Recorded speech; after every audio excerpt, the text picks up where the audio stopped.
giant robot battles are emerging as a competitive sport. Giant fighting robots have been a dream for a whole generation of people, really. Our goal was robot combat from the very beginning. We built Iron Glory to fight at long range and stuck big guns on it. Sweet Obashi, we have a giant robot, you have a giant robot. You know it needs to happen. We challenge you to a duel. My name is Jim Connor. Welcome to Game Changers Silicon Valley.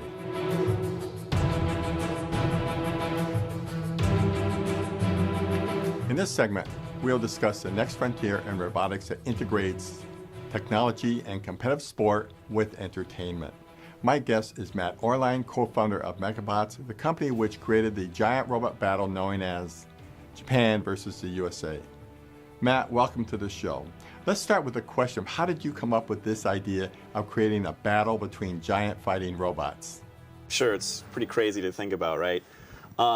This idea was actually born out of kind of me and my co-founders' childhoods of playing video games and reading comic books and watching movies that feature these epic robot battles from science fiction. So we both went to engineering school, and we realized at some point, like, we can actually build these robots.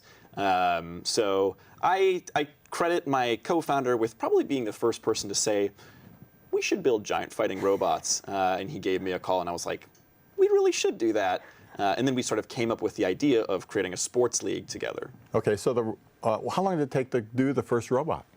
Yeah, the first robot, which we have named Iron Glory, is a $200,000 robot. It took us about a year and a half to fully complete. But we were doing other things like media licensing and fundraising and that kind of stuff. If it was just us engineering, probably 5 to 6 months to build. So now you've got a robot built. Did you build a second one next, or did you do some media events?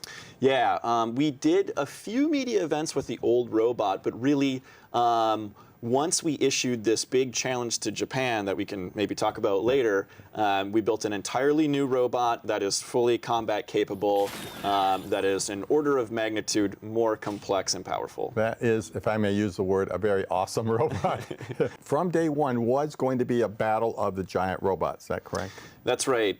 From day one, we wanted this to be a sports league. In the vision, it's really easy to picture, right? You go to a stadium, there's 10 robots, there's 60,000 people there. They're cheering on these robots. They're covered in sponsor logos. There's a pit crew. There's drivers. And it's just this like huge high energy event where you watch these robots battle. It's a franchise model then?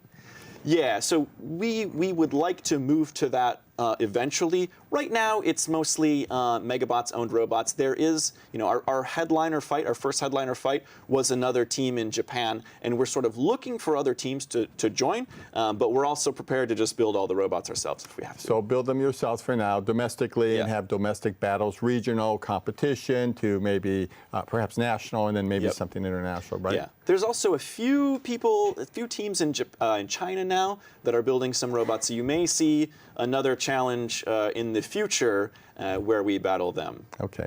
So I want to kind of back up for a minute and ask you this question. Your robots are all human-driven. Mm-hmm. Is there a game plan where you have remote-controlled robots, or will you stay with a human-driven, human operator model? Yeah, so this is something we have thought a lot about, and there's really good arguments for kind of both sides, right? If you take the people out of the robots, you can obviously completely destroy the robot without endangering somebody inside the robot. But on the other hand, it's just not as cool to not have somebody inside the robot, right? What's cooler, being a fighter pilot or being a drone pilot? Kids grow up and they want to be fighter pilots, not drone pilots. So I think there is something, when people go to watch sports, they go to watch people. They go to watch a race. They're thinking about, is it hard to drive that car? Are they nervous? Are they under a lot of pressure? Are they going to get hurt? And so bringing that kind of element of danger gives us a huge entertainment advantage. Mm-hmm. So NASCAR is very popular. Yeah. And people get killed in NASCAR races periodically. Is that something you have to worry about at this time? It's definitely something we are always concerned about. Safety is a huge concern for us and really any company, regardless of if you're fighting robots or not. When you're building hardware, especially hydraulics. I mean, you just have a ton of power moving through these through these hoses. Our new robot is a 430 horsepower, 15-ton piece of iron and hydraulics, so it is very dangerous to be around. It's caught fire a few times. The pilots wear flame retardant suits, helmets, 5-point harness. They're surrounded by a roll cage, so we use as many safety standards as we can to make them as safe as possible. But on the other hand, there does have to be a little bit of an element of danger there to make it exciting. Yeah. So you somehow invented this idea of Japan versus USA. Yeah. And you spent quite a bit of money shipping by freight your 2 robots to Japan. Yes. And then got them up and running and had this battle, basically. And in the end, your team won. You and your co-founder won. Yep.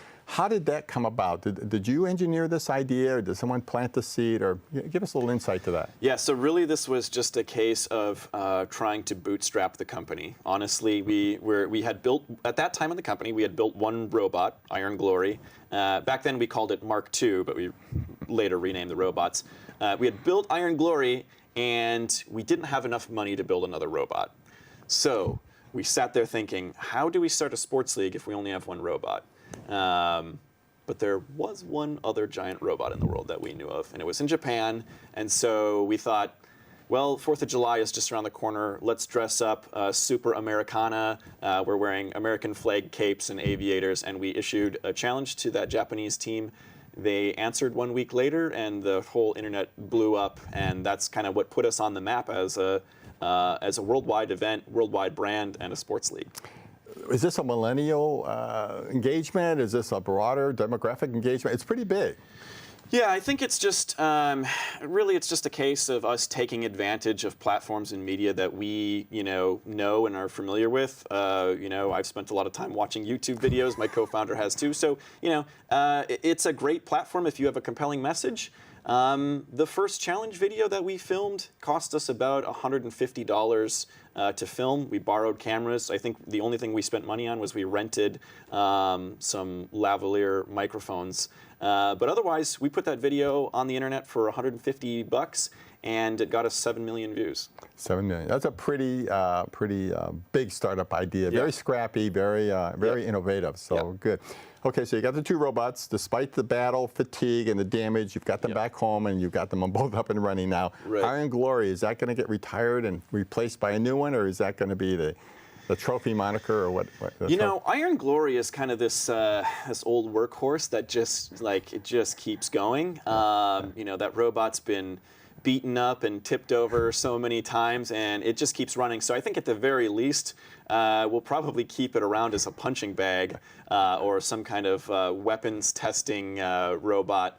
But as long as we're finding good use for it and maybe bringing it around to appearances, we'll keep it around. Okay. So you roll the business model out, which is getting the public to come and view these. The business model is, aside from the spectator sports and viewing, I assume some type of gaming, franchising, uniform, jackets, all this kind of stuff. Is that? Yeah, so the long-term vision is this epic sports league. Right now we have to bootstrap. So the way we bring in revenue now is through appearances and selling merchandise and licensing our media and sponsorships. In the middle term, we'll be looking at maybe things like developing a video game or a toy line. And then to really drive it home all the way, then it's the epic stadium-sized battles with 10 robots. So I think there's a trajectory that we're headed towards. Is there a connection, the sponsorship, let me ask you that. Is that from a certain, like a NASCAR type of engines, or is it more of an engineering company or hydraulic pump company? Any connections there? Yeah, so it's really interesting. We have this opportunity, because we are this technology platform, we have a great opportunity to get technology sponsors involved in a sports league. So in the case of some of our big sponsors, Autodesk, they make engineering software. Parker Hannifin makes hydraulic components. They have this opportunity to showcase their product in something that's really, really cool and gets millions of views. And they can showcase it as our product enables the giant fighting robots of science fiction to be created. And that's a really powerful message that tech companies don't always have access to. You're one of the first companies I've ever met as a startup that had PR value to the investors. Yes. And sponsors, but really to investors. Now, is it Autodesk? They were an early investor, right? Yep, absolutely. That's pretty unusual that a corporate would come in that early. What was that magic all about?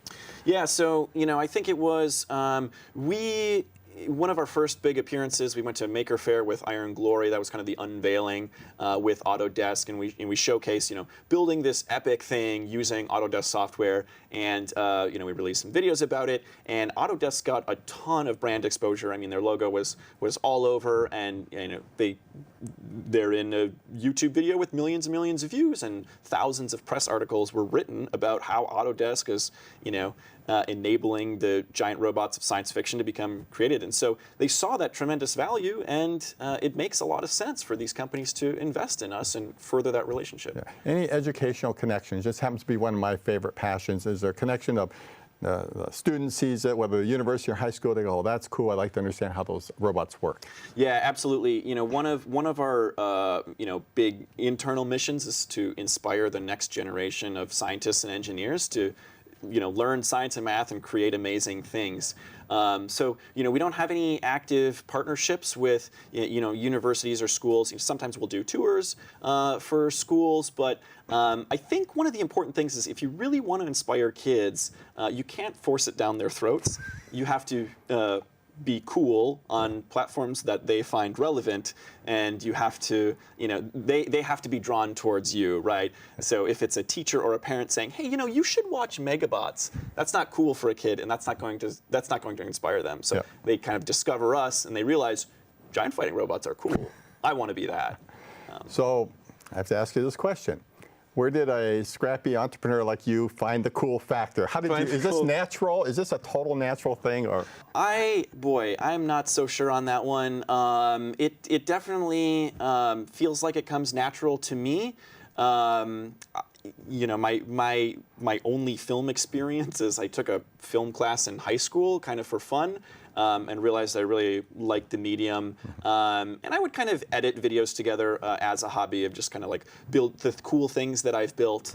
But it's something that I kind of discovered within myself that I really actually enjoy quite a bit of the video production and the media production side of this entertainment company that I had started. And it's actually kind of strange how I thought when I started Megabots, I thought, oh, we're starting a robotics company. But the reality is we started an entertainment company, and as I got more involved in the entertainment aspect of it, I was like, this is actually really cool. If I was to ask you what we might see in the next 12 to 24 months from the company, what might that be? Yeah, so looking forward, we are looking at pushing that vision forward of the epic sports league, the epic robotic sports league. So we'll be building out kind of what does it look like to go on the road with these things? What are the logistics involved? And we'll be fundraising another round to put that all together, build out those robots, perhaps recruit those teams, getting the rules in place, and building out the logistics for a worldwide sports league. That is absolutely impressive. Impressive and fun. So, Matt, I want to thank you for coming by. What's the best way if a person watching the show would like to contact you or the company? Sure. They can go to our website, and there's a contact link right in the upper right-hand corner, I think. Otherwise, they can just email inquiry@megabots.com. Very good. Well, once again, I want to thank you for coming by. I really want to wish you every success. I know a lot of our viewers are probably going to come back to you and ask you, where can we get more about this? Is there any public showing coming up in the near term? Nothing on the calendar right now, but pay attention to our Facebook page and our Twitter and YouTube channel and that kind of stuff, and Instagram, and that's where all of our updates get posted. Really enjoyed it. Thank you so much, and I wish you every success going forward. Yeah, thanks a lot, Jim. This is Jim Conner. Thank you for joining us for this week's episode of Game Changer Silicon Valley. Each week, we'll address an area of innovation that may emerge as a game changer of tomorrow. You can contact us or subscribe to the shows at gamechangers.tv. We look forward to your continued interest and participation in upcoming shows.